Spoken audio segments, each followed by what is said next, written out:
C'est le genre d'annonce dont le Comic-Con, rendez-vous incontournable de la pop culture, qui se déroule actuellement à San Diego, raffole, Buffy contre les vampires va revenir. À lire aussi Vampire Diaries, l'acteur Paul Wesley serait de nouveau en couple friançant Jennifer Aniston, et les stars de la série friançant Jennifer Aniston et les stars de la série Jazed, son remake de friançant Jennifer Aniston, et les stars de la série de Vampire Diaries, un acteur officialise ses fiançailles.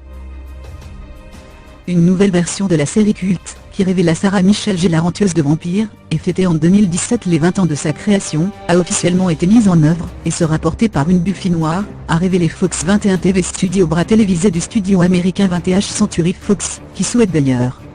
au-delà du personnage principal, proposer une distribution beaucoup plus variée que la série originelle, dont tous les acteurs principaux étaient blancs, précise le site spécialisé Deadline. 15 ans après la fin de la série au terme de cette saison, les fans de la première heure seront heureux d'apprendre que le reboot aura la caution de son créateur originel, Joss Whedon, auréolé de ses succès chez Marvel, Avengers, Justice League, sera producteur exécutif aux côtés de Monica Oluzubrean, elle-même productrice exécutive, mais aussi et surtout choisie, comme auteur et showrunner de cette nouvelle version de Buffy après avoir par le passé travaillé sur d'autres marques cultes telles que Charmed, Alias ou Lost.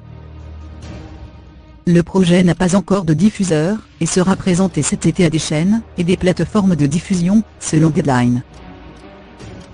Un peu plus tôt cette année, Gary Newman, patron de Fox TV, avait évoqué le sujet mais botté en touche, lorsqu'on l'avait interrogé, en écho remix d'autres séries à succès, X-Files, Prison Break. Je pense que si vous regardez dans notre catalogue, Buffy est sans doute le show le plus à maturité pour un retour, avait-il admis. C'est quelque chose dont nous parlons souvent, et Joss Whedon est vraiment l'un des plus fantastiques créateurs avec qui nous ayons jamais travaillé. Quand Joss décidera que le moment est venu, nous le ferons. Et tant que Joss décidera que le moment n'est pas venu, cela n'arrivera pas.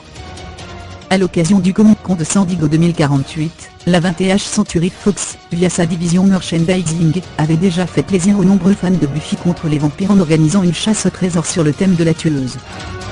Le plus beau cadeau, bien plus que les godilles ont toujours distribué, est à n'en pas douter cette annonce.